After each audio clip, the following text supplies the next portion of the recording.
कि जब भी कोई मेल या फीमेल इस धरती पर पैदा हुआ है या फिर कोई भी इंसान इस धरती पर पैदा हुआ है तो वो अपनी माँ के गर्भ में तो था ही साथ वो अपनी नानी के पेट में भी था। किसी भी मेल में स्पर्मेटोजेनेसिस का फॉर्मेशन या फिर स्पर्म का फॉर्मेशन रिप्रोडक्टिव एज में आने के बाद होता है, यानी कि प्यूबर्टी आने के बाद होता है और ये प्रोसेस ओल्ड एज तक भी चलता है। इसलिए कोई भी मेल ओल्ड एज तक भी अपने बच्चे को पैदा कर सकता है, लेकिन फीमेल में ऐसा नहीं होता है। फीमेल का जो ओजेनेसिस यानी कि गैमेटोजेनेसिस यानी कि एग और ओवम बनने का जो प्रोसेस है वो इसके एम्ब्रियोनिक स्टेज में शुरू हो जाता है। जब वो अपने माँ के गर्भ में लगभग 5 से 5.5 महीने की होती है तभी स्टार्ट होता है। इसका मतलब हम कह सकते हैं कि जब भी कोई मेल या फीमेल इस धरती पर पैदा हुआ है या फिर कोई भी इंसान इस धरती पर पैदा हुआ है तो वो अपनी माँ के गर्भ में तो था ही साथ वो अपनी नानी के पेट में भी था। मैं ऐसा इसलिए कह रहा हूँ कि जब वो अपनी माँ के गर्भ में होगा उस टाइम पे उसकी माँ खुद अपनी माँ के गर्भ में होगी, वो लगभग 5 से 5.5 महीने की होगी अपनी माँ के गर्भ में।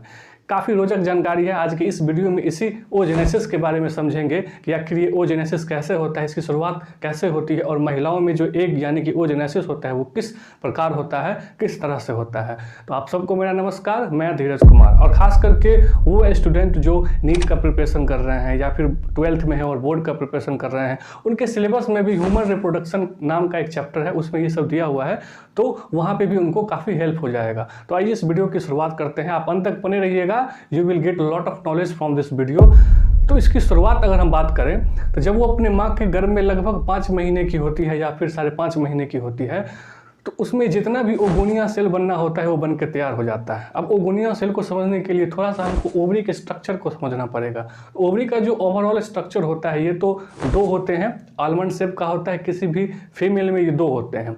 अगर इसके हम बाहर लेयर को अगर बात करें तो बाहरी लेयर जो कहलाता है वही जर्मिनल एपिथेलियम होता है, जिसमें बहुत सारे ओगोनिया सेल का फॉर्मेशन होता है। और अगर हम इसके अंदर वाले पार्ट की बात करें तो इस पूरे अंदर वाले पार्ट को स्ट्रोमा बोलते हैं और ये स्ट्रोमा फिर 2 पार्ट में डिवाइड होता है। अंदर वाले पार्ट को मेडुला बोलते हैं और बाहरी वाले पार्ट को कॉर्टेक्स बोलते हैं। इसी मेडुला में जो वेन, आर्टरी, जो भी ब्लड वेसल्स हैं इसी में आए हुए रहते हैं और ये जो कॉर्टेक्स वाला पार्ट है इसी में सारा फॉलिकुलर डेवलपमेंट होता है, यानी कि फॉलिकल डेवलपमेंट होता है। अंत में जाकर के एग का निर्माण होता है, ओवम का निर्माण होता है। ठीक है, तो आप समझ गए इस ओवरी के स्ट्रक्चर के बारे में। अब ये क्या होता है, ये जो जर्मिनल एपिथेलियम है इसका जो बाहरी लेयर है इसी में बहुत सारे ओगोनिया सेल बनते जाते हैं और इस फेज को मल्टीप्लिकेशन फेज बोलते हैं। बहुत सारे मल्टीप्लिकेशन होने के बाद ये लगभग 70 लाख दोनों ओवरी मिला करके बन जाता है। जब वो अपनी माँ के गर्भ में 5 महीने की होती है तभी बनकर तैयार हो जाता है। फिर उसमें बहुत सारे जो ओगोनिया सेल होते हैं वो कुछ मैच्योर होते हैं, ग्रोथ होते हैं, डिफ्रेंशिएट होते हैं और प्राइमरी ओसाइट बना लेते हैं। अब ये प्राइमरी ओसाइट बनकर तैयार हो गया। अब क्या होता है, ये जब प्राइमरी ओसाइट बनता है उसके बाद इसके ऊपर जो स्ट्रोमा के सेल होते हैं वो इस पर एक लेयर बना लेते हैं ताकि ये प्राइमरी ओसाइट उसमें प्रोटेक्ट रहे, सुरक्षित रहे। और इस पूरे सेल को प्राइमोडियल फॉलिकल बोलने लगते हैं। ये लगभग जो कोई बच्ची जन्म लेती है उस टाइम पे इसके पेट में, उसकी ओवरी में यही प्राइमोडियल फॉलिकल रखा हुआ रहता है। जितने भी ओगोनिया सेल बनने होते हैं वो उसके एम्ब्रियोनिक स्टेज यानी कि जब अपने माँ के गर्भ में होती है तभी बन चुके होते हैं। After birth no more oogonia will be form और नो मोर ओगोनिया एडेड। को आफ्टर चाइल्ड बर्थ ये होता ही नहीं है, वो जितना बनना है बन करके तैयार हो जाता है।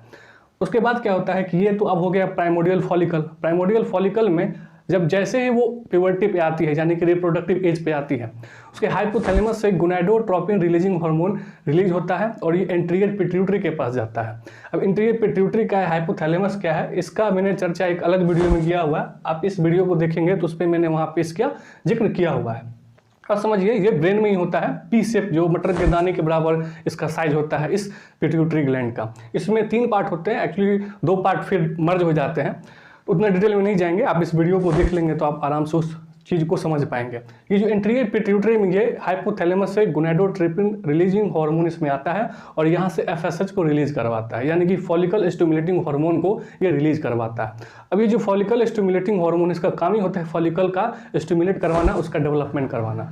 जैसे ही एफएसएच बढ़ता है इस प्राइमरी ओसाइट के ऊपर एक और कॉलमनार सेल बन जाती है ताकि और ये प्रोटेक्ट हो सके और इस पूरे सेल को प्राइमरी फॉलिकल बोलने लगते हैं।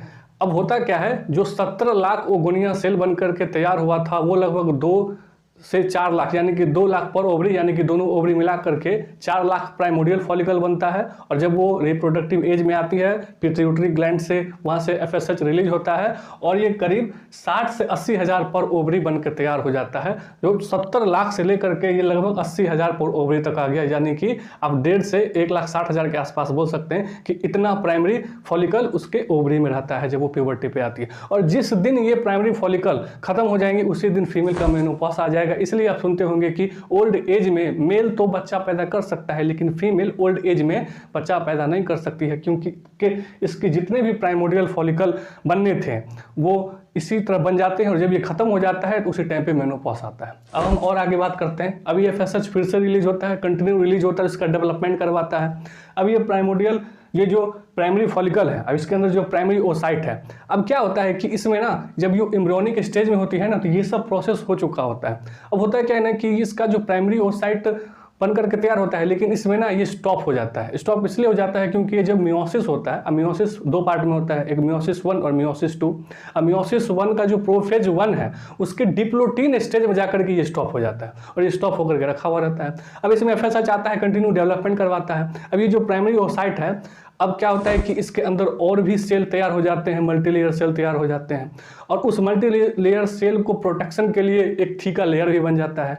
अब प्राइमरी ओसाइट में आप देखोगे एक तो बहुत सारे सेल बन गए, मल्टीपल सेल बन गए, उसके ऊपर उसके प्रोटेक्शन के लिए एक थीका लेयर बन गया। अब इसको सेकेंडरी फॉलिकल बोलने लगते हैं। फिर FSH आता है, फिर इसको स्टिमुलेट करता है, फिर इसका डेवलपमेंट करवाता है। अब इसका डेवलपमेंट करवाता है जिससे अब क्या होता है कि वो जो मियोसिस 1 भी कंप्लीट होता है और मियोसिस 2 के मेटाफेज 1 में आकर के फिर से स्टॉप होता है। अब यहाँ पे ये क्या बन के तैयार हो गया, अब इसके अंदर एक एंड्रम बन जाता है इस प्राइमरी। अब ये प्राइमरी ओसाइट से सेकेंडरी ओसाइट में आ चुका है क्योंकि इसका मियोसिस 1 कंप्लीट हो गया है। अब इसमें मियोसिस 2 के मेटाफेज 1 में आकर के ये स्टॉप हुआ है। अब यहाँ पे सेकेंडरी ओसाइट बन चुका है, प्राइमरी ओसाइट से सेकेंडरी ओसाइट बन चुका है। इसके ऊपर और भी मल्टीपल लेयर के सेल बन जाते हैं जिसको ग्रैन्युलोसा सेल बोलते हैं। इसी स्ट्रोमा से ये सेल बनते हैं, शुरुआत से ही बन रहे हैं, जब वो प्राइमोडियल फॉलिकल था तभी से बन रहे हैं। इसके ऊपर जो थीका लेयर है वो 2 पार्ट में डिवाइड हो जाता है। अंदर वाले पार्ट को थीका इंटरना बोलते हैं और बाहरी वाले पार्ट को थीका एक्सटर्ना बोलते हैं। और इसके अंदर एंड्रम बन जाता है, एक फ्लूइड फिल्ड कैविटी होती है वो बन करके तैयार हो जाता है। और ये जो सेकेंडरी ओसाइट है ये अपने ऊपर जोना पेलुसिडा बना लेता है। अब जोना पेलुसिडा जो होता है ये सेल का नहीं बना है, ये ग्लाइकोप्रोटीन का बना हुआ है। अब ये इसका अंत तक जब तक वो ब्लास्टोसिस, जब तक वो इम्प्लांटेशन यूट्रस में नहीं होगा तब तक इसका साथ निभाती है जोना पेलुसिडा। अगर हम बात करें तो इस सेकेंडरी ओसाइट के ऊपर एक जोना पेलुसिडा है, उसके ऊपर मल्टीपल लेयर है, उसके अंदर एंट्रम है और उसके ऊपर थीका इंटरना और थीका एक्सटर्ना है। अब इसको टर्सरी फॉलिकल बोलने लगते हैं। अब यहाँ से फिर से FSH रिलीज होता है और रिलीज होता है, इसका और मेच्योर बनाता है और इस मेच्योर को ग्राफियन फॉलिकल्स में बदल देता है। एक्चुअली ये जो ग्राफियन फॉलिकल्स जो है वो किसी साइंटिस्ट के नाम पे है, इसलिए इसको ग्राफियन फॉलिकल्स बोलते हैं। अब ग्राफियन फॉलिकल्स में कुछ एक्स्ट्रा नहीं है, अब यही थोड़ा सा मैच्योर हो गया है। इसके अंदर यही सेकेंडरी ओसाइट है, उसके ऊपर जोना पेलुसिडा है और ये जोना पेलुसिडा के ऊपर एक और लेयर बन जाता है जिसको कोरोना रेडिएटा बोलने लगते हैं। उस जोना पेलुसिडा के आसपास जितने भी सेल होते हैं ना उस सेल को कोरोना रेडिएटा बोलने लगते हैं क्योंकि वो थोड़ा सा रेडिएशन टाइप का दिखने लगता है, इसलिए उसको कोरोना रेडिएटा बोलते हैं। फिर उस वही एंड्रम उसके पास में होगा उस सेकेंडरी ओसाइट के, फिर उसमें थीका बहुत सारे सेल होंगे, थीका इंटरना होगा और थीका एक्सटर्ना होगा।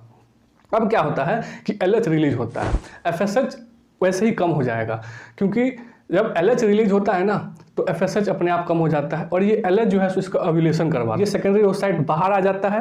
ये ओवरी के पेरिफेरी से एक फिंगरी स्ट्रक्चर होता है, फिंगर लाइक स्ट्रक्चर, वो उसको कलेक्ट करके फैलोपियन ट्यूब में डाल देता है और ये जो बचा हुआ पार्ट हुआ इस ग्राफियन फॉलिकल्स का, इसी को बोलते हैं कॉर्पस लुटियम। अब क्या होता है, एक बात और समझिए, जब इस फॉलिकुलर सेल का डेवलपमेंट हो रहा होता है इससे एक हार्मोन निकलता है जिसको बोलते हैं एस्ट्रोजन हार्मोन। अब ये एस्ट्रोजन हार्मोन जो है ये कंटिन्यू यूट्रस में यानी कि बच्चेदानी में जा करके कंटिन्यू इसका प्रोलिफरेशन करता है, यानी कि उसका सेल का नंबर बढ़ाता है, उसको मोटा बनाता है, ताकि अगर क्वाइटस हुआ और फर्टिलाइजेशन स्पर्म और इस सेकेंडरी ओसाइट का हुआ तब जा करके वो जो फर्टिलाइजेशन होगा उसमें जो सेल बनेगा, जो एम्ब्रियो बनेगा, ब्लास्टोसिस्ट बनेगा, वो इस एंडोमेट्रियम में धंस सके। इस एंडोमेट्रियम का जो प्रोलिफरेशन हो रहा है, इसको मोटा बनाया जा रहा है, इसका एक्चुअली घर बनाया जा रहा है ताकि ये जब एम्ब्रियो बने तो उसमें धंस सके। अब क्या होता है कि ये कॉर्पस लुटियम अब ये प्रोजेस्टेरॉन भी बनाने लग जाता है और थोड़ा सा एस्ट्रोजन भी बनाता है। और ये प्रोजेस्टेरॉन का काम होता है इस जो एंडोमेट्रियम जो मोटा हुआ है, जो एस्ट्रोजन इसको प्रोलिफरेट करके मोटा बनाई हुई है, इसको कंटिन्यू इसमें न्यूट्रिशन बना सके, उसको एक्चुअली सेक्रेटरी बनाता है ताकि जब ब्लास्टोसिस्ट उसमें अटैच हो, धस से इम्प्लांट हो, तो उसको न्यूट्रिशन वगैरह मिल सके ताकि उस बच्चे का डेवलपमेंट हो सके। इसलिए ये इस प्रोजेस्टेरॉन को प्रेगनेंसी हार्मोन भी कहा जाता है। ये प्रेगनेंसी हार्मोन इसी कॉर्पस लिटियम से निकलता है जो आफ्टर ओव्यूलेशन ये बन करके तैयार हुआ है। अब क्या होता है कि अगर क्वार्टर्स हुआ और ये स्पर्म फैलोपियन ट्यूब तक पहुंचा और ये फैलोपियन ट्यूब में सेकेंडरी ओसाइट वहाँ पे मौजूद है, ये फर्टिलाइज करेंगे और जब फर्टिलाइज करेंगे फिर जाकर के मियोसिस 2 कंप्लीट होता है। अब मियोसिस 2 कभी कंप्लीट नहीं होता है, अगर फर्टिलाइजेशन हुआ तभी जाकर के मियोसिस 2 कंप्लीट होगा, अदरवाइज मियोसिस 2 कभी कंप्लीट होता ही नहीं है। अब हर महीने ये जो प्राइमरी फॉलिकल है वो करीब 7-8 बनते हैं और वो लास्ट में आकर के एक ग्राफ्टिन फॉलिकल्स बनते हैं, वही रप्चर होते हैं जब LH का सर्ज होता है, जब LH हाई होता है और उससे एक सेकेंडरी ओसाइट निकलता है और उससे एक ओवम बनता है। यानी कि हर महीने किसी भी फीमेल के ओवरी से एक अंडा बनता है, एक ओवम बनता है। ये जो ग्राफ्टिन फॉलिकल्स जो LH के आने के बाद जो रप्चर हुआ है, ये जो फैलोपियन ट्यूब में गया है, जैसे मैंने आपको भी बताया था, ये एक बनता है जनवरी महीने, मान लीजिए लेफ्ट साइड में बना तो फरवरी में राइट ओवरी में बनेगा, फिर अगले महीने में लेफ्ट बनेगा, फिर अगले महीने में राइट बनेगा। अल्टरनेट वे में ये ओवरी में से ये फॉलिकल डेवलपमेंट होता है, FSH का रिलीज होता है और ये लगभग जब तक कि प्राइमरी फॉलिकल खत्म ना हो जाए तब तक ये चलता रहता है। लगभग 55 साल दिया गया है कि 55 साल के बाद किसी भी फीमेल में पॉज आ जाता है। तो आई होप आपको समझ में आया होगा इस ओजेनेसिस के बारे में कि आखिर इस फॉलिकल डेवलपमेंट कैसे होता है। अगर ये वीडियो आपको अच्छा लगा हो तो इसको लाइक कीजिए, शेयर कीजिए, सब्सक्राइब कीजिए। Till then thank you and